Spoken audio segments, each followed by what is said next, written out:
Sipai chutri lai kunga ziak tu chante a methiu apa bung somruk le palina bung masalama khan lai kunga le athrian ten bas nen sei pui khua an ron lu tani kha ma sela an ron thlen ma loka par kunga ten soi an lo tong khuma bangin buaina ain mung chole me kani in huwa chole takang mo in ngai thadon te ang a eng dan chuan nge soi hi in lo tong khuma te lai ha fiu me la lo in dang ve ka ti I ha ka thon don tin belan te la ya nek sen te lo thu ro kan che ta ngai tat e yau kha pau suma khan posila ve lo tin lu tan na ron zuan ve le ma se pa wa halo zuang son mana sen te mu lai nge in lu ta hnunga tlo sa lu ta kan nok nokin par ku a motor bula dinga chuti line piang ero lal bela ruala zuang khania chu vela lo phartur takatlo pop mel chesi lo chapo ve man ji a mela a khoya chuan mo soi chu sonin tum soi in son main in mai ka son don tin piang an chu vela nek enge piang a khatia kan omai mai lai kut min lo tha lal bel ti to su te la ya khatha ro sai chuan an lo ti ve mek bok in mai lo kan point soi ne pa soi la ka khaneng moi I soi sibut tin ro bulan na lo vai le sai chuan dak lua pin na tola ro bul bo thuro kha pa kha campaign chung jong sil turin nek ro tin lal belan tela ya nek ma se tela ya alo thlesia lal bera chuan le chara nek pop oi kanu India pia le hi achar lutu tela ya fiu mela local te I mai hi bel ka siam don tin bela room telaya la ni sela lo tlan chuak man sia lal bela na kuta en vut kan nek chip vek don cheu atibul bul mai upamam kunga dor lama chuan luai chuan ramdua halo keu thua ramdua chu awan au ring tak soi mu lai khera India pia le nim chuan nuama tibik mi alo ma se luai na lo thut man sia au trial tho maram du samam ne pa le thalta che mole kha lo in veng la nek let ro tin chalan alo aw ve mek bok ka thei lo ani chal ming toy mola he pa sak ruang hi nuk son ro tin ram duari no chak local te luai ek mana ta luai ek ai ni mela ram du ti khana puma lo to ro le tin chala chuan luaya nuk son huwa I cho luai kalvari ka mai wa han na tak min rin ma min keu chu le tin ram du an na vai zui le soi halo hoi lai takin alo vai fu nen luaya dak lua chu ta phur lu tuk tak mai tlo zui zatin local te chal nep zu he pai kan sop te ang hati ma sel chala hoi le chia chu par ku nga chuan a motor bula trangin nalo nek thuta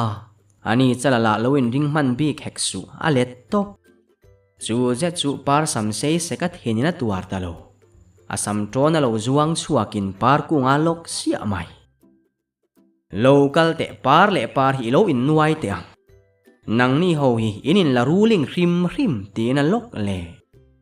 par ku nga tlu tu pa zelo je tin lum tual alo hoi le chu thi nuai to ma se parana nek atum le chia chu deng nunan alo nek ve ya atu khum samleng suawin parada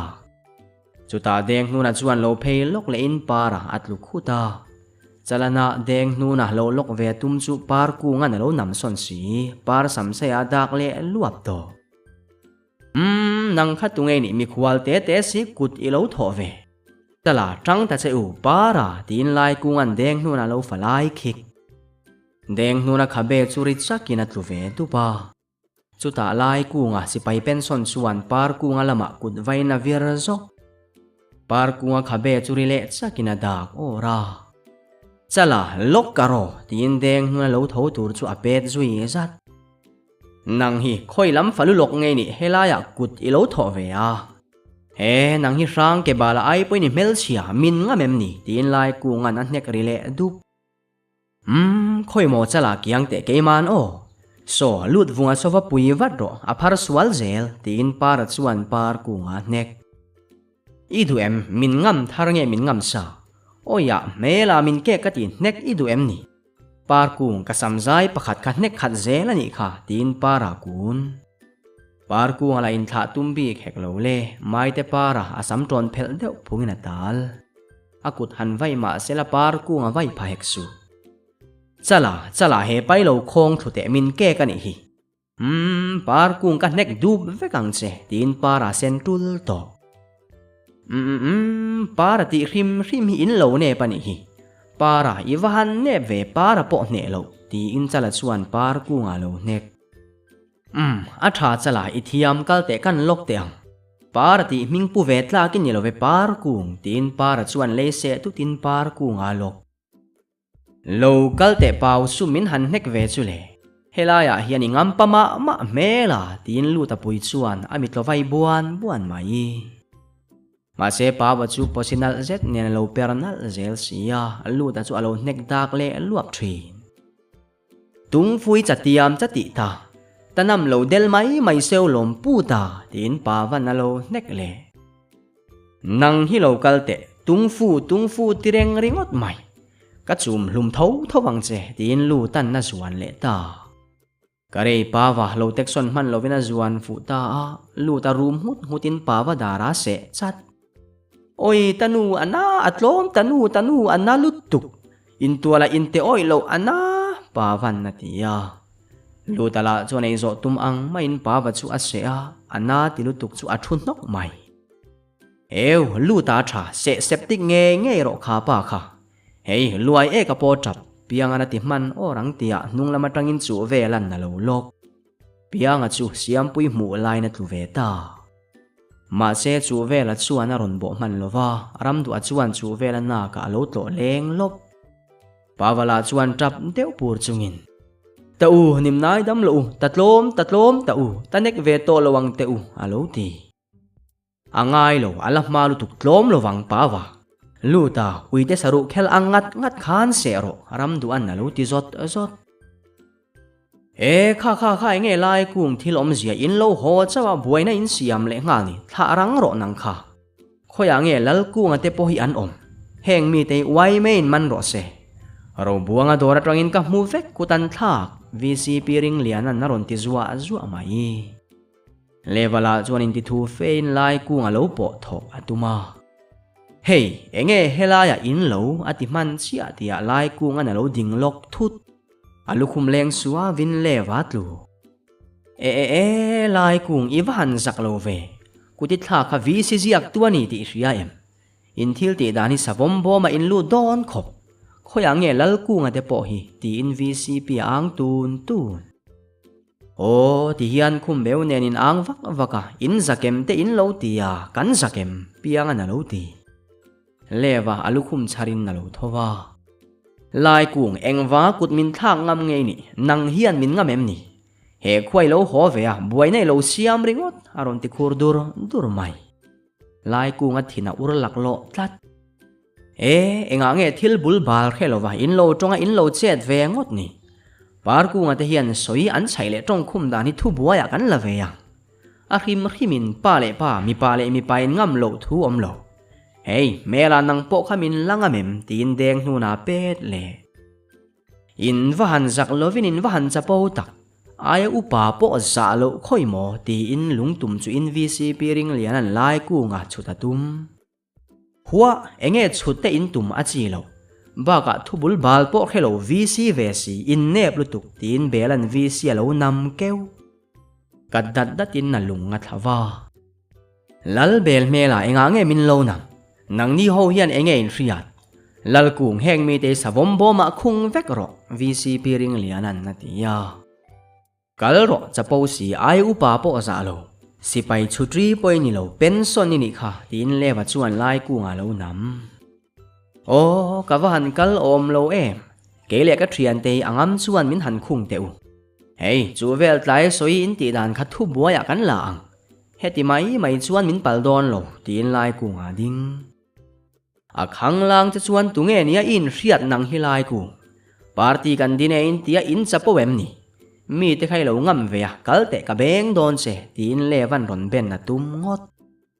lai ku nga chuan lo nek khalin lewa adak lopa Enga nge mukut min thak chu in tum chen le angam chu local teu savom bo ma pok an tang nge tang lo chu in thriang alo ti in tang don khop keima ngein ka khungang cheu local te lai kung kangam che lal kung khang ho khalo khung ro tin VCP ring lianan lai kung aban helaya hianin nuai khuvet vetila ni mai lom pianga a engdan ma in savom bo man lut nam kan ni love tin lutan posiala tau te tu abang to katel belo tung fu po tatiam ta ti to lowang pawan na lo ti ya tualu pa ku nga te zalian te ho chuan VCP thu zo min tri deuh ru in para an ban ma sela atua ma chu an man thangam lo chu ta VCP chuan nang hi khotlang dan bo chia buaina le kut in thlang nei thlena wangin kaman che a tuna savom bo ma min lo zui ro tin lai ku nga pot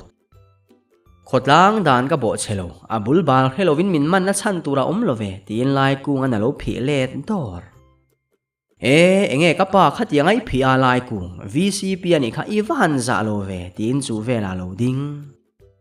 nang kha thuro VCP e pi lo we lamani lo a eng dan chuan nge min manin tum tin pianga chuan chu ve la ku wai me tual upa ku ang te lainan man ngam chi a si lova midang la lo tong ngam hek su an re duk ngoi teu chuwa pa ko khan upa me weni ya VCP ni bok lo in sum teu keiman ka hria kan soyange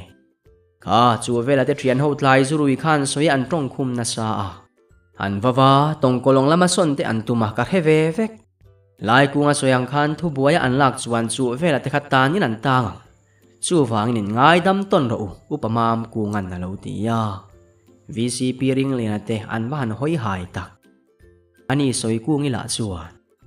kapamam ku nga soi kha dik vek thu buaya kala don alo ti ve si la ya in rema thanga ye soi po in zurui thu la ngai dam mai te zalianan na lo ti ya kal te nang de du hakan ngai dam lowang adik lo zo ka por in la tanga luai ek mela neki ba tin piangan luaya chui min ngai dam te ulai kung kan thiam lovani ral khada tanga lo humai kan nia thu buai hla buai in lak zongin kan VC a buayang uparing lianan naron ti ve ta a la nang ni point lakin tumalo siampui eng tianga hem the nge an ni bela chuana ti ya oi bela cheng som nga choi le kum nga chung lung in ta na ni mai chu angai dam na niam berani siampui na lo ti hey sai chuan mela tho te ne pa kum nga chung lung in tan nge in duwa savom bo ma hol in du thang ro aro bulan na lo ti ram mu lewa chuana muya tuai nuap chungin ro bul zurui thu hla mai chu tiangin la ur sun te su soi le la ya po in beng niam ula thu chia la lo ram te u alo ti ve chuar bok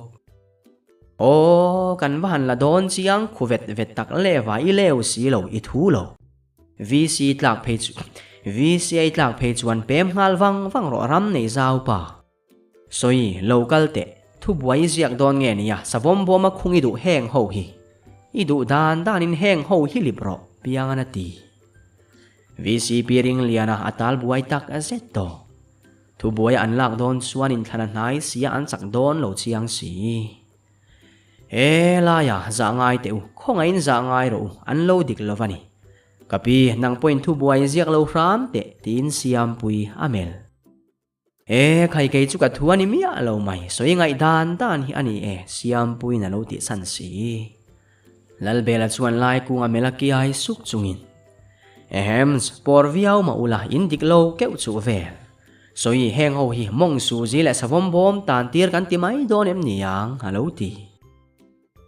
in thuani mai bela ma selam in ti dan hi ka du lo salam tal choi vero se soin na ti ya hey par kung zak mul sei khoi mo salamin choi deu na het kei po min nek ve mana dere po choi ro lu tan na lo ti lu ta lok o salam choi ngot kha tok lo zanina zan lai thlen ma zong savom bo ma par ku nga te ho hi an omang chu in pomem le an pom lo chuan siam pui thu buaya ziak lut nga ro lai ku nga na lo ti ve tlat VCP ring lian thin rim lutuk eng ti thei si lo chu ameng zuka sei pui mi pui zong ma chuan a van tlom tak Eo lal bel heng mi te hian lai soi kha an khelo em ni chu tianga savom bom atan an du lo le lungina cho chum kep selani mai alom ro bulan alo ti da ka wa cheng chu kan choenga savom bom a po kan tanga ma se ro bul za ngai ula lu ta soi tere kha chu min ngai dam ve ro sai chuan an alo ti no te za to ri ngai dam si sa lowang sai chuan lo pa ipain tangka nga lu tuk duli choi ro khu ta sial talin mangai na zuk nga le hle to kha lu ta na lo ti mak ta u te tu min nai dam lo ka dalan na fek lu ta te na atip lu tuk savom bom atan le ai chuan SDG party a min lom lut mai ro pa van na lo ti nang ziap zuap hi kan du lo che vote poi nei lo kal ro cha u ti po ngai lo mong su ji pe ki du em ni kal vat ro tin piang ana ke atok piang a lo in sum te u zanin daria ta par kung savom bom ma in lu tang chumi ma chuan in thil choi tur kha soi dora in lo da turani lai kung ana ti mak VCP ring lian te ho lo bu ngatin tual upa kunga ameng nuai rui ne ani lewa in na khum be wa lo tuai kwal mai sia an van tlom chiang tak hey nang ni ho kha enga nge khatinga in lo la thut vung ni in nok ho ro atula ni chuan campaign na kanin nuaya la ya mi puyan tam em hi free clinic vel khan soite naktu ka tan mak mai tu zirtir tu sela so ka chiu pa nang tin pianga kiai su chuta chala pui chuan para aron khewa ente para kan VCP chu khovela baria then sir berang abeng chunga baria then achal tela so athang them moni angal tual halo ti chalai sual e mai so an tlom to kha khatin ti su ho soi thing pui inang u kadanga ro tat tin para khisu taka khonga in sei pui mi pui te khan min lo ngai thate u ke hilai ku nga sipai pension sei pui le kan ram hangai wa pension kani sei pui khotlang mi pui te dam na le hrisel na atan SDP party te chuan nak tu ka free clinic sei pui hola kan buat sei dona adu apiang le nana ne piang te kha athlonin doctor ruthi te hian en kol don chewani dam noi po athlon ani vek don mi pui te local vek ula adu chuan kan party po in zom theyang lai ku ngan naron ti lau chuta ani udenga phur lu tuk chuan VCP lai ku nga dam reng ro se kan venga tangin vote sing ni in lom lu te alo ti mi pui hawan lo thum hup Basilian zet chu enin nan phun murmura van piang thiam theilo rawa ro bula thiam lo aina thiam udenga hi so lai ku nga po a VCP hoito tin bela khisu lal bel so kan ukhuma po basi bang hengin denville lapak kan sarkar tuk ang lawani himole so het so lal bel kan lut sum wunga so ente laya bulading ai thu soe tum ve ka ten lutuk tin pianga te an wahan hlim tak chuta lu da chuan ban pharin pu chairman kan VCP za om tak lai ku nga le sei pui khotlang mi pui te sorry executive mi ka soi sual sei pui mi pui te u naktu ka khan local vek ula indam lo na te doctor le nurse thiam tak tenan lo en don ani suan kan partia in pedu te kha ama sipai pension tangka kung haram dua hian membership fee lo pek sak zel don chewani membership fee nen ka hne na naktu ka in local zel don nia kumin zong sei pui tan kan SDP partia onia khai o mai khos laya ka soi mai teu lutuk helai mun lo in la hel wakar mum ukbak nei silo te ain ruthi kha alal zok alal le zokani dam lo pianga mum uk e thin ten sarkar mai tur SDP party zara na chok na le baral gan le buru fente dam doi tuik lo si te in e donani tin kan sarkar chuan vai bu hlir faisa hlir kan e to ro bulate bu deng khol ai changkang ama tlang lon theite kan cha chuak dona kan sarkar tu ka tangin phawai kan cancel donani aron ti lau mi pui chuan kutan beng durun tura lu da chuan nuama van ti mai tak ma se tlang veng tlangwal chu rui hovin soi ma ula karen kan nei chuang lo thala karen ofin karen an siama fura an siam chetok vel chia khopui ri ruala thim thin chu sei pui karen lo tin an nui dar hey lu ta ngei kon di iwan tiam na save mà sẽ nghe membership phi khai gì à ram du an na lo ti ya kal te na ya lo tho ze la nga ni mai marveng chu katan bial him o bulte mà sẽ vote sing ni em ro sing ni in kan tin lo apoi son ni lai te suan in tiam deuh char mai turani kain trong ril tram tat soi chai deu na tin lu ta kal lal bela chu ki ai sukin eng ma soi lovin pianga amela van lal bel lutung hadar enge khatiang khan min mel kal ro lut vunga zia zua hian ka soi ai min soi khal vek zel mong hluya so hey no pangau ka ba sia khan lon su edom thil la tam lutuk la ya enge le soi don phei fatang u karil la tram lutuk ka ba si khan ti balani kha pheyang u pianga chuan ti ya siam puite hopo soi dora twangan lo nui vara ani lal bela point hoi wa chungin ba su atinung vut mai le khano pangho kha chukri ru le naktuk zinga ba sin silanga chithum kan peang cheu SGP unit ruai tu te kha naktuk zinga unit sil register in lo lam don nia chuan zanina dikna tundin atan par ku nga te savom bo ma kan khungang aron tia ama rang zuala ba siaron lon vea lalbel pit te vat mi puite u kan sarkar chuan in lo to lawang in lo fa te po contractor ti in ni zel to donani SDP party alo tel zel ula o alo ti o engin ti hlom nge ke chu ka beidong lalbel heng ho kon di ka man lo lut vunga hian min lo soi khal vek zel tin piang alo nui ipu bela chuan rest thum vutin sei pui ba sinen lai ku ate in lam chu an panta a nau pang hola chuan chu ei lam reng ngai sak lovin ba si chu an dum mai atok bela hnung bek to su vok ini su don lal bela mak si top ding ro malama khan kala veila ma kadro hoi ba si fer lut vung cheng duli tien ro bula nui su kal te mela ka pelwang che hey no pang ho khalo dak su in nap su ula in ho thei tin lu ta chuk nui su pianga hey tui kan nga tho heta in bual vek ro chuan bungrua kha avain in nuaya da vek ula engma lak lo tur o siam pui nangni khalo in bual ula in pindan ngai khalwa le mai ro ruthi te bungrua kha dim hle ru oram du tin lai ku nga lu kal te kan ria I thu bi kek kuk theni kan ning la ya lu tro hey ram du karok sai kha dek lek su tin pianga ba sia lu khoi karok sai kha samam nang pui hi lo zenem khoi thiang lo khoi su ipa nang tin arok sai chu ala o pianga min di pa lo mole ba ka kha hei hi pu thavero bungrua tam si lu tan na ti ya amak lut vung min phut rong ka bol don he khoi kha zang ka lo pulu tang tin pianga lu hey pianga I thalak nei theng hil ka lo kengang o karuthi soi bek loin bual fai ro fai devin tin bela alut vele hey pui enga ngei lo kal lal bel choroi mak lutuk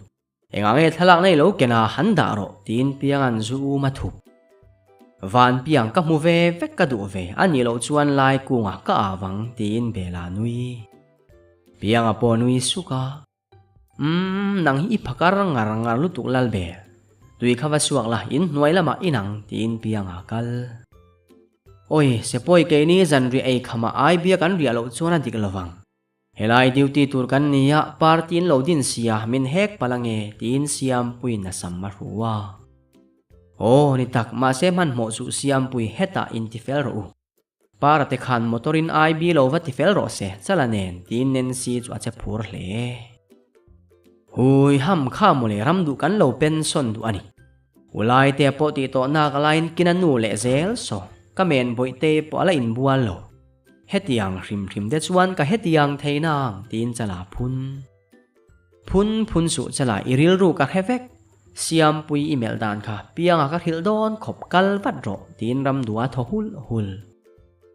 luta nangni po lo in bual ula he khoyange van pianga te hi zanina kan party in dikna tundin na kan nei don kha lai ku ngan naron tia in nuai lama an chu kha ko ve mai ro ka ne ka chaw lutuk eng ki ma luta ti vek mai ka lut lo dikna tela hi hanti ve chiam mai la kan dik chuang leo Diklo le diklo hi politics lama kanin lan dik siak lutan na lo ti ze. O ivan phun kim thin tak lut vung sum du vain bua ro. Hey kha soi ram du khalo ko te. Ram du chukla van piang te zuk ko ro in bua ro tin lai ku nga khisu. Oi ro bul kha ka be khamin lo khai thak sak te ka in thak du. Meni so vain bua ro ka zo o tin ma rengi in hnuai lama chu. Ro bula ka deu havin mit khapin mei zial chu apak se ka. Hey mola ti salian chukro ro bul. Imit khap zong khani ngai tuana ka hevek zuk del ro lutan na lo ti. Lut vung mela edom su campaign ril ru puro. Ma se ke chu ka thin lungi asodom kal makang tin ro bula kal. Lal sente in bualitum velovem ni. Ramkin lawa khe ru so ka bahan ning tak. Nula lom si bal si trabel si tina phun suk. Ew kasiam pui sak ruang chu alo fai deu kuk to elo. Vok sare pa an thur rep tlem thak rim ka riaram du tin piang alo bucho. Lal bela la su ram du kuai na ron bu deu la ka akal film kurdana kai hle ti aria. Van piang enga ngein lo zuk in man mo zu kha. Zanina digna tundin hun kan mangdon kan tika insum ta cheu lai ku ngan na ti ya. O zu kan ina wangin kan diklo phaim ni la ya. Nang poi ko khan hlo wangin zui do do nem ni. Zu do ain kan ram hian e ruk na le hlem hle na do sela a hlok zo piang na lo ti ze. Khain bual ula cho yang u. Par ku nga te savom bo ma kan khung ma zu in le chuan sit in chang lovang tin lai ku nga thu. Ke ni chuan sit kan chang ke ulal bel in bualang lu ta min thi. Mi pa te su kan nuam tin re ma hi han fai puak sela tok o me ni ti in pianga bual ina lu ri khut. Oi bela pathang ka mumia alo. Ani ka aril te lo tram via wange atong tlem si siam puin na ti ya. Bela chu khap phim feka. Siam pui ngai tua su pathanga chu. Kha englo khamin di la pianga kha na lo pe ya. Khu ta in hnuai bera amuang mumanga chu malo ti. O van pianga thrini chu ka van ning tak che. Sepoi engtin nge niang aza thak si tin siam pui atu. Lu ta zukal ula pathanga chu lo mut phot teu. So te han Eiffel photila chuan zu khu thu ruk tur lai ku ngan na lo ti. Tuna ke lut vunga dor ka hi pianga phakar fin su aswal zar dovin ka ha. Har phim ku ka ha bi ke chala ka in me tin lu ta te in hnuai lama an chuk khut mai. Ti chuan zanri an bar zowa siam pui chuan hodu tlat si. Pianga biak pu arul tok ba kina chang lo. Puthanga la chu nar than deuh luamina nara siam pui ero chu atum bar thung. Ho somte hei para hian min tha don hi ni mutui phot u tin motoran lon mak. Para lo wa buai pui fel vek ro. Chuan siam pui jing cho ka heta o lai ku ngana ti ya. Siam pui ai bi so an soi rang ria wania o. Upathanga kha harlo chuan kalo pianga na ti man o rang tia. Angai lo pianga kan mu theye. Sarkar official te min chim buai su para kalang u alo ti mak. Pianga chu avan hoi hai mai tak. Oi ro bul ente hei te a cho kalvari van pianga hi a hoi hilani hi. Ka sente local te ba sia thuang. La ya hei daru te ri don to pheyang u. Lalbel tlan ro le ho sente tin lu ta nui. Aram duale soi tangyal po malama an thuduna pianga chu avan hoi hil tak. Van piang lo lut ve ta che kan tlayang e. No pang ho kha asita thusu o in bal si. Pianga enga ngei tum luau local ro lai ku ngana ti ya. Pianga chu aron tum lut vua va. Khovel hi ka se septic chak a ho lutuk ring nun hilal bel kal ro. Khama ka thi ai thi tur nam thak tur om se ka va han ti tak ti in pianga khisu. Lal building ro nung be kherangai lo. Hele where come from the people my village an va han tam e. Heng mi te hian lu ta vot ve mi alo se ka va han ti tak. Ente la ya. So chim veng kan unit pu se te chung ba ka pi doli te po tin pianga dak zat azat. Ka mu e pianga chuk te. Soi indoor le lu ta dor khawa hong ula aurin nahi lo fit rule. Robul nang ni khan chu vela te lo wanga event ro daria tani dona man mo ngai toang tin lai kungan sana mel ro rel hi anuama athok tu ni anuam lo ka cher manang tin lu ta kal mak mi puila chu se pui ko na an thu khat muka athenin ba si an lo bial tuaw pro buanga dora VCP hoin sai chuan ate an thungui lupa pawa phei chu azung jing em ringot udeng ate ho lain chak de udewin thuthleng an puwa an kal fuwa mai si hey bela infit zo emni lu ta han aw chinte hey piana he ta thuthleng khalo rem le te u khwal lian thutna tur tin pianga bulak he van piang khwal lian kan nei don emni chairman tur pok an rel lo kha lu tanatia o chu wang te chuan lu te ke ma ka lo khwal liana hey laya khoi mo thalak na khalo late tin pianga chuan mi puilam hoin na met kal te van piang nang hi khwal lian lowang chala nang inu thi kha han ko te tana hun tin lai ku nga lo kal ma se ngai te lai ku nga tan ma chuan lal bela chu halo na ne lo ding chuaka lai ku nga WLL chu lo lek langin ron hello ta khai lo ngai thate u mi pui te u hey no pang ho kha ba si kha khoi su le lam lo hoi te u hey in mu them enge ni in thria em ni e in helowang vairama ein la om lo tlat chuan mi zo tong in hei hi biak hlat na ani avai sap tong in WLL ani hi hemi mang hian India ram khovel hi abiak the ani SDP party chuan kan sarkar ma tang in sei pui mi pui te tan ma kan la a hei hi sipai lai kunga lo pension tur ha kan cha ni in min than tlin chuan hemi mang hian aizol in biang he u rang zual i oi lo ani mo tuna kan biang e le la ya local la aizol pu ba ta khai beteang lo en vek ro biak hlat na ni hi tin bela chuan lai kunga te hui kal lo thein hek lo le lai kunga te po chuan local ve mai asir lama tangin pa wate ho po ro bul hovin an lo dak dek mai lalbel i kondi hi aphakar lutuk VCP khelem ni ti dan hi eng tin nge mi pui ho ma dot chiang lutuk i soingam piangan na ti ya o mani ham thanna ve kan ya nang ni point dot in tingam big lo tin bela nui su le hey en ru le aon fia ta hian number ra metang hoi mo lu ta lo la te heta hian o ti zuin pu ba ta chuan hello aron ti ya sei pui mi pui ho chuan phudual mai hai zo la trăng ta ya se puya lo trong chu makan ti ani hello o pubat ke ma bela ji o hey darli vela khan ba sin se pui kan thenge hoi wa chungin bela chuan ti ya o awan lo mom min tluang chu chuan belte in campaign don ati man chia tia tuk ron ti na thita dai mai o kik na la bo tlat nakina o helai trăng hian in du in bet hayang kan tlin chuan tin belan kalatum bela ni chuan aizola uchi galo beve te ang ma na khan ngor raven tia adamem pitoni chuan lo tia oi kanu luta toi luilal heri chu nu te huam chu amual bovina thel kanu ton akon di man lo min vot phot la tok piangan na lo tia anin om la ya tan top te tan tu om lovin hei daria ta pel to so tualu pa ku ngate so an lo duty ni so lu tan na tia lu ta wai me te hian kumpuana rui lo do te ti ve ma ila wai me de lo nia zu kan jong suaw thowani la ya tanang u tin pianga pu ngat mai hello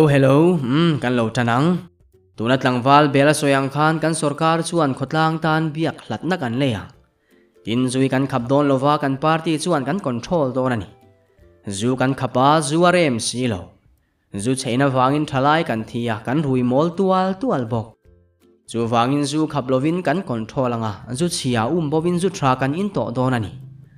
zu hi musual ku kila eru sila lep ruin mi chan aila sila enge zia kan party chuan do tur dik ruk na te hlem hle na te kan do donani lai ku ngan na tia hip lai ku ngale kan party urang zualan na lo ti dam reng ro se udeng ate hovinan lo ti bok rang zuala chuan sarkar lo chuan aron tia poizo kang han lo ti dup mai awa han pui kan lo me nagtu ka tangin sei puitan ma kan la nga sei puidam na free clinic kan nei do na ni hey in muem kan khwal lian hi aizol nula doctor ruthi ani hi hindam doi tur pu athlona sem tur kan lo keng vek nagtu zinga tangin unit le kan par ti mi te sei pui hola natlan turani ya tlangwal lut vungan thingpui thlum le changa tum do na ni aile tuna chuan tlangwal van pianga zai turin kan so manga chumi nuwa dikna tundin na atan savombo ma mi kan khungang lai kungan na tiya pianga chu athalak na da intring tang ne na lo chuaka tle ma in control tumin dim te na ron pe hello kan party SDP mingin kan lo lo ma cheu tuna ka hlaron sak tur hi nichin loka ka phua sei pui tha phang ti ani thiam khan min lo zom ru o Lox diki hi soki na ritat mai tin tring tang herina zai lia mai ma se pianga halo kai deuh nen hlat thu ka ti bowa akia met dik thei tamia alo ala thu la ni sela a thei ngil kan sei pui matia udenga theo phur se ta kut beng point beng an si zoite tein kutan beng to chala kala sopa sofa falai khik thala kan party a bang wang ro se lai po van piang te zurui zai ti reng party a not chuwa kang u a hrimin la ya enge thingpui thlum le chang te kha ilo soi an phu lo hlep nei lo vin eng ma ka ti lo wang chi liak sela to lu tan lo ti muar mai adik chia hrimin doctor ruthi sakmingi lam khan enge ka bial nu ti soi lo min thi van piang lo phero kalomi ti turin zai thiam lo belan na lo ti mu piang halo nui sunga lalbel ka thiam lovani lo sol fa thiam lovani kha ba ka hla thuin min thei ngil aron ti kal teu in om e mai khu savom boma khung tur kan nei khu lalbel nangin ru thi te so lo wa ruai la pianga nangin mi pui te kha savom boma kal turin aw ro le robul lo pheru kha lai phunga te ho nen khan lai ku nga chuan ati ya le pheru luai e kalbo hleksu kha pawa hoi hu su kal ro sai chuan iwa han so don tak savom runa lai khumza ro tin ro bula hovin an lo phei mi puila chu mu chian lo lavin nan dak ru a par ku nga te ho chu an ding kun lap VCP ring lian te po puro buanga dor bula an dak dek mai kha mi pui te kha kiang te in la mungai lo vem ni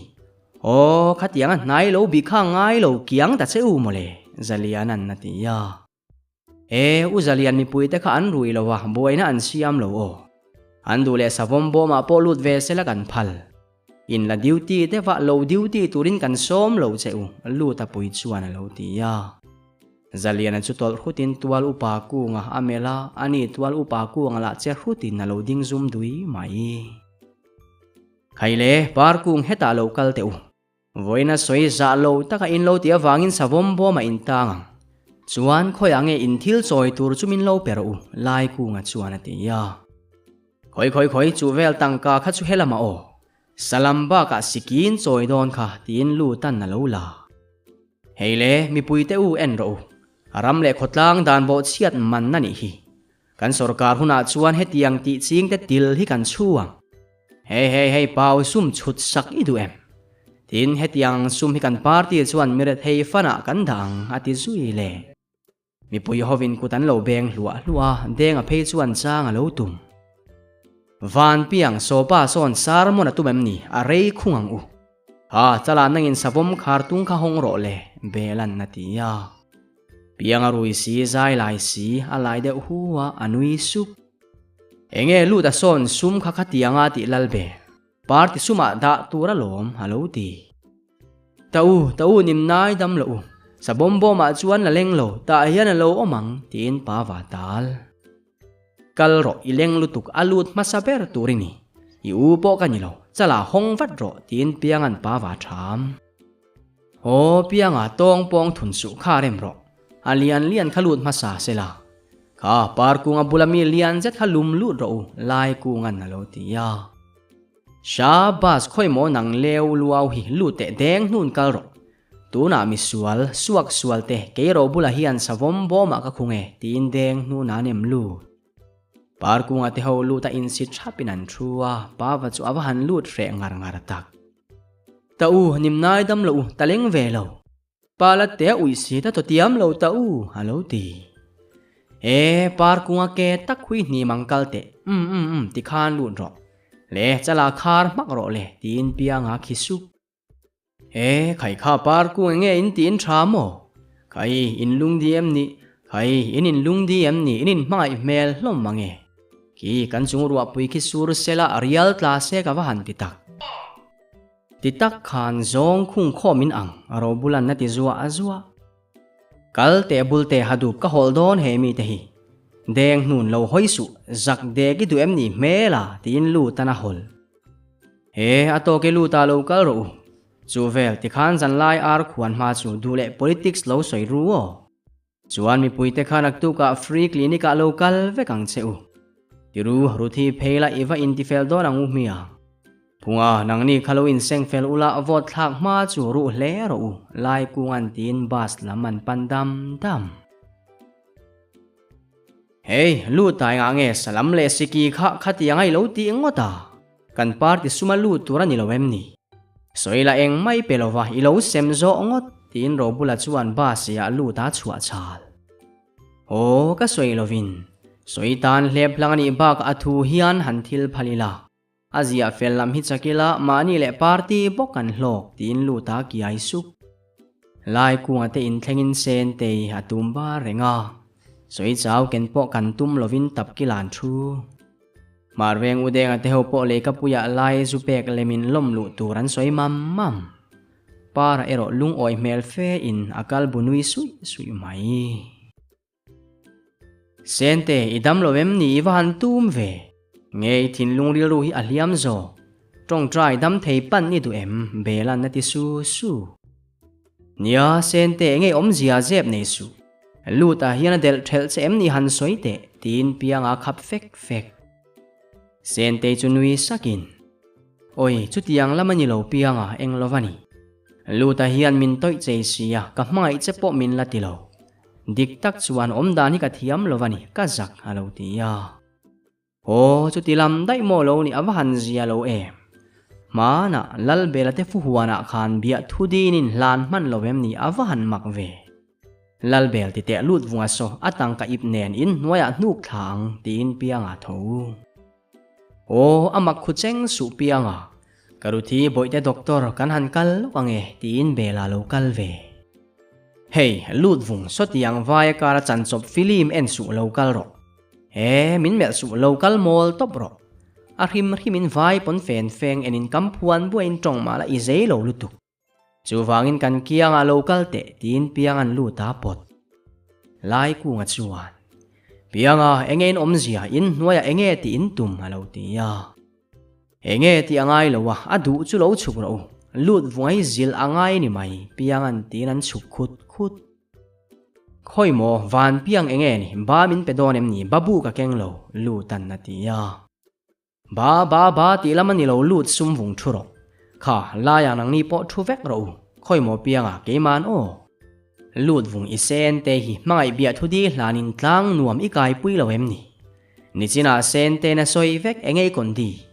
hetiang de chuan par samse po anei thu thei belan na ti ya luta ahoi hai hle enge lal bel han mai te luar dan ka hello baga biakin hong lovin ka par moina hlan ka zuam lo halo ti kan party abang la VCP ring lian hazui ro se nep lutu ka mai cheti khan biakin hon lo akok lo ne pa zani na ngei ka mai te yang che la ya engtin nge lu ta te hi chance kan pe kang piangan na ti ya ala malom savom bom mi te chua mai lu ta chance in ne ya sente ka mai cheti nge yang che ti ru chawang u alo ti ya an kal dam lu ta za mi asu ikuanga ka mangai che iti rualin ikewang aro bulan na lo ti khisu kalro biakin hong lovin nu pui ka nei don lo vainu khachu arai lowani phota tin lu ta nui ipu sente khuin dule in munna tura siam thei oru thi lu ta te hian ti fel vek zuk siam ro lu ta nangin sente zuk puila ruthi le marengi hoin damdoi kan lo rem felang lai ku ngana ti ya nia kha tul tak se poi rem felang BP check na te po ka atraim enangai aruthi na lo ti ve bok laya chuan chance min pedon te na emni ka hmangai che ti bak soyanga em lu tan na ti su lalbel kha pa khatal te tlo cha tuan lutuk lut vung ne pa ngai tharo kwa pain ka hmangai che sen te itianga alo chan dan che zirin cheang che tin pianga kiai su nia juksia mila ulut mut po chak boite nu mut bui khoi ange kalak don sen te natia he sen te he ngai lo lu ta hi ar dali o lo juk chukula mu mai turin lo in buat sai te hey lut vung mut bu va puro tin bela khisu lu ta te han liam tha pianga te in melin an nui tet ruthi te thil khe thiam po chu an nui le ver thi chu taro bula chuan sana en vuta laya in nuaya ka in thiar donia tuya omsa ti ro ka kal aron ti kan du ve vek ro bul mela thom dim ro khoi mokal te izei lo si I thom kha tin piang na kal khal ram duale chalate phei chu in nuaya an lo tom sa to a thom dim lu tuk tak main piang ate hovin bang ong atangin nan bi bok e piang a so enge omzia lu ta so a thutlat avan tlo tak pha pui seo tin ro bula phun ser bela chuan ro bula sika tong su en ro so sen te a thu ve thian palut my love you tiro tin akutanwai sen te chu lu ta bula thu in oi ka ha kamuchak ulut ho chawang heti hi chuan a mut the ni mai atia lu ta chuan sen te melin nakutanwaya a chala than phim chu ru in anui su ulut min chang du bok si lova engei nui anuam mi alovania o ho chobila ruthi ti han puyang tin sen te in tho atum lok sen te thulok te re lo te I englovania sen te I englo hi tin lu ta na pot thule van piang ate hawan lo wa han tang tak lai ku nga poina bi nui ve sung mai ma se lu ta chuan an be se phak lova angoi dai tuk ver lama hoi le ngal oi min pot thua ulu ti ngoi le si enge englo chu hetiang oi reng ai chuan chowang tin sen ten tho atum le rang lu tuk tak mai lo tho ve in kan chowang sen te ma se I englo atia a hoi kwal phot tuk ver lam enin sen te darak hoya chu ta lo dak chuakin I sen te englo I mo thi le thi ris sen te ka mai che tin lut vunga tuk vera zuang chua are pianga enge kondi lu ta thok chuak athi don sa mai na thi chil aro bulan na tia mo la ka ro lu ta khalum le don sa la ya khoi I si det kha han la ro lu ta I thaim enge kondi piangan tinin hnuai lama chu sen te ya lo tan chuaka sepoi ulu ta tuk vera zuang chua ka du theilo oi enge ulu ta kha zia alo tia e du theiro sen te lau su zia lo lu ta mai na che kha aluang liamani kha tin bela nui su lai ku nga si det ne na lo chua ka kan lut vunga thin hi chu awan ha thak tak ram du in lo zong muem ro hungbul khu en ro sen te ti khan lo mula kan juk enange lut mai na lumpui thiama chu tin in nuaya an chu luta I thaim lo zam su sei pui romeo I thian te kan lo kale khalai ro hungvela khan omang ram du en ro tin pianga nui he chala indi mani kha athidai to ang ra phei bor ro luta vi sini te chak venen mangai nei fam pui don ta mo tin ro bula men deu lai le bela de chuan si de tin an lo chuna chu ta ro hung sira tangin lu ta lo chho ro bul mela ka thilek lovange marvenga ka ding don ma se ka sen ten min du si lo chuan ka pe mang alo ti kha ram du lo kai te u lu te kha o lu te mai na wa tuk vera zuan chua huam tu lo thi vai la chuan lu ta mai na pasal thai ni ya ma se marveng biala ding turin email chema ma ro bulan na lo ti ya ro bul ka tal don che hey min chel tum su ram du kanalo ka thak tin lu ta aron chho buan e lu ta in sum ro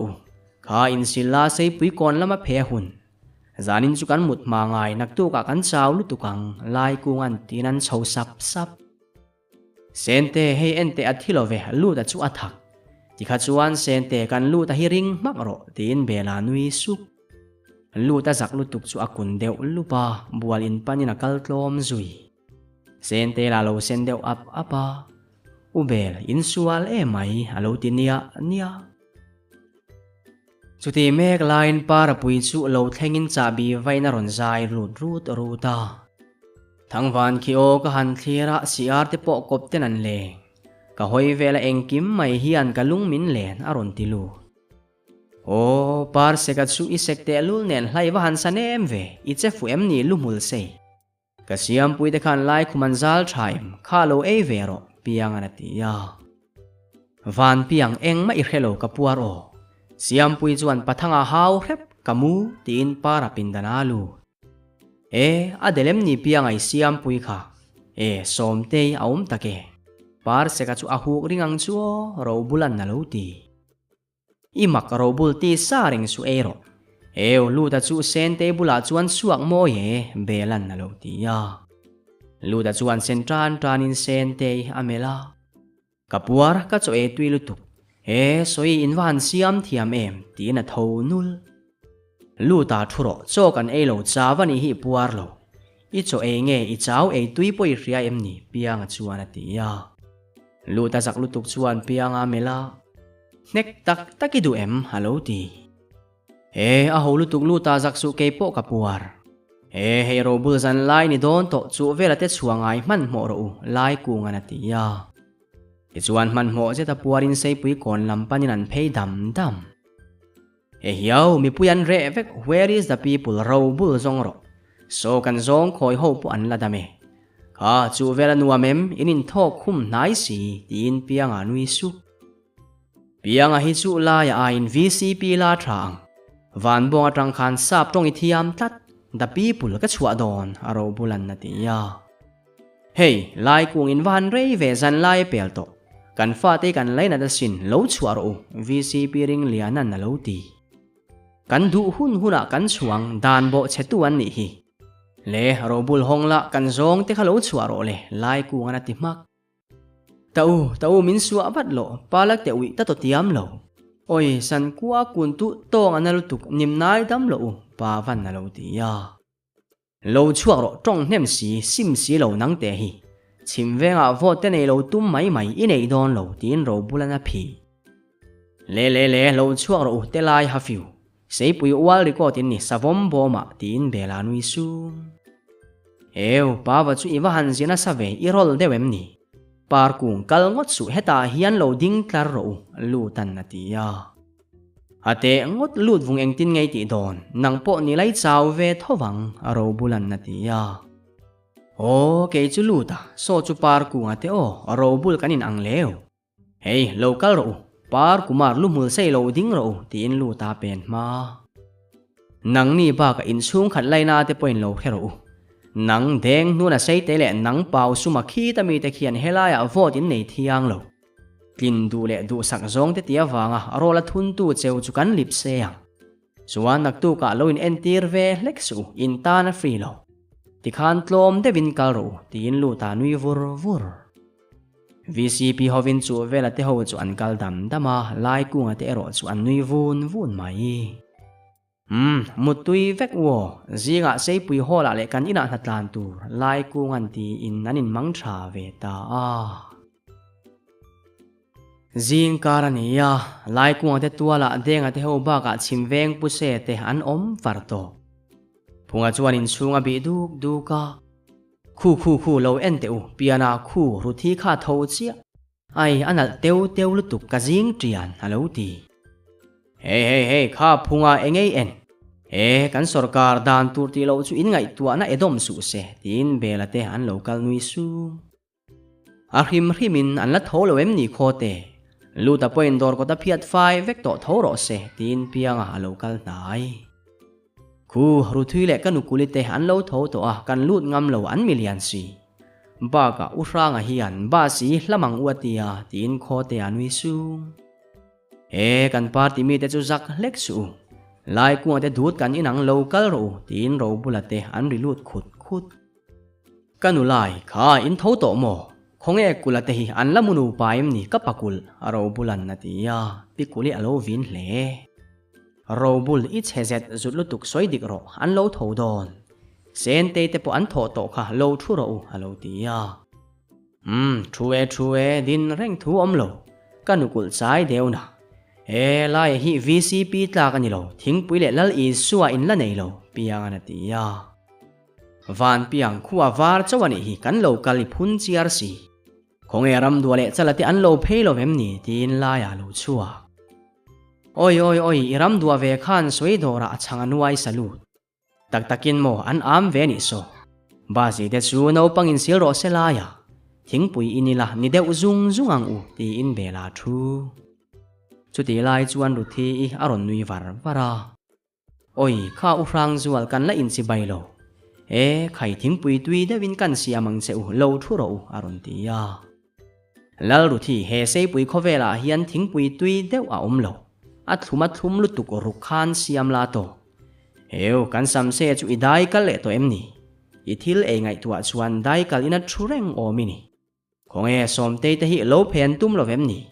siam pui te po ai bi ti reng mai piangan na tia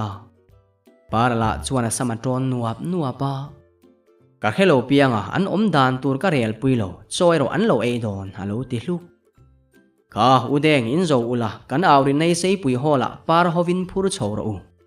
bela nangin tlangaw lo aw tir la pianga te ho khan thu thlengin lo thiarang man mo tur lai ku ngana tia rit lang hi ka theilo ka kong an lu tuk la ya kanung zang zo in ka tha hian a pot ka khela chalming toy te sa zai la puro se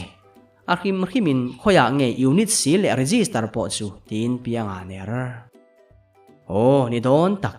boite nu walate le tarmi le lukhum nen khan udeng he kan ruai tu te in nia tarmit vuwa vek ro tin lai ku nga nui var chuta puseya alo na ya laya chimveng nu doli te chung le pathoi rang ate son lo lu andu ranga phei chu serun na chang lo ani amin sa alo ti ranga pathoi rang zu he mong de pa par ku nga te kit mo a ho so tiang ho vot tel lo po son kan tlingang amel sia dan be bui so kan party vote la kanilo ro bulan na lo ti mak ro bul politics sa thian thale mel ma theilo mola voina min vote chuana tok reng VCP vote le ranga vote in ang udeng in man chuan kalila boite anu kan kal tin lai ku nga te an chua ro bula chuana muya ti kumpu ta tholeka boite anu tireng mai marvenga ka din lo chuan ban tina zui piang erongui lapin ba sia twin ai bilam chu hoi wanga siam puila ni sela lo lang thei heksu sana enina thowak wak ringot mai sei pui kon thlengin lu da chu tangka ible babu nen lo dingin ro bulate halo ko ro bul ba min pete chengin batling vek pia nang phei chuan cheng li batling campaign na tur ka nei lo karet ai tlomin puro buwa le lul son bekang sa zuar kador thili bat ralin tumem ni alo tia lut vung sum do bathin huai mong hluya hun lo thin mai himin ni thil ka bat hiani tan ka hlu siam puero ka ngai tin pianga chu soidora kalmak ram duale chalate kha enga nge jing kara in lo kal lo salut ba si uluk takin silang cheu soi khoimo pan khor kha kan party ming kalo bate ang luta idan vil kha aret ngain min lo pela kan lo ba ang lai ku ngana tia luta chuan kutranga thep nuapa a theilo la ya tangka hlir sing chuangin ei leiro leila aret ngain ka pezo kangche hle pa chia alo ti iwan mak phakhar lutuk em lut vung khoi momin lo pete ti khan kale anga ngai la babuwa ziak ro tin lai ku nga khisu lai kung phakar le phakar in dorai chak zo ke bairo kalo thring watang lutana ti ram kalang ba si no pangin an lo bor le to ba ka par te po an kal to kha belan tin sei pui lam man pan le ta sei pui hola tong an lo le thak le chuan siam pui te po soi dor an lo lu chia pianga pulu tukin motora trangina chuka siampui driver chu amel in varei ve upathang ni zani mu them kha I han lem deuh chuan I thar vuk mai tin alo nui sun puthanga alo ipu ka pianga kan pin min hau na samai mole a hrimin tok ti hnuah min pe zela alo ti atok chi a himi zo tlom ngai na tok lo upathang ki ka siampui boite khi thamo tin pianga kal ma se siampui chuan pianga chu mel po alo mel lova somte nen meni te ho nen an ti dai pianga hoi hai zet ina dinga lo biak tum om heksu chuta siampui chuan lu ta lo melin oi lu ta khoi moi changa ka lo eizo soi chang chu lian sia cho ka ei thei lowang nizan ka mutui lutuk tukin tho ka hayani hi para khai tho nuam mo hei somte hian phei to anga ti chena alo ti nui var para anui bumuta kalo tumang ma se campaign committee chairman kania lomlu list lo ziangai mai thei siampui pheila kan tlai palange alo ti kamana ni mai para soi zanai dora kan lo lengang tin siampui akal le pianga na lu lo hi atin vanlal siampui min bedu lo upathanga wa mangai na hi hliang alo ni lut vung bela karil ruan na lutuk so e ka zuam lo voina routine min en masab perang alo ti ya van piang icho kalvari keu anwa siampui hian min mangai keu se ram du an na lo ti mela horo van kala samam dul thui ke zong firi clinic ti vel campaign ti vel ain mangai tu kamamo hoang lai kung choya min som vete karilwana tin pianga tum kal te van piang tu ma khalo ruisu dar kuwa kim vektur cho ei tui u tin lai kunga kal iba si khalum ro se lai kung mela lal be local ro hongang u cho ei tui lo vek u tin pianga akal nak khai halo toble ta adon lea chuan pianga mai na hi doctor routine x-ray sen tm chuan eng tin nge ni yang pianga versus siampui anin then hlen do nem ni komen lama du dan tam ber mangin pianga mai na kong kan sial zui don nia ole mutui kanin ti nan Divine Mercy College Lunglei Road Aizola BSW Bachelor of Social Work zirtheina kan hong me ka free admission kan ti me ke Richiang du tan phone number kan tar lang tel bok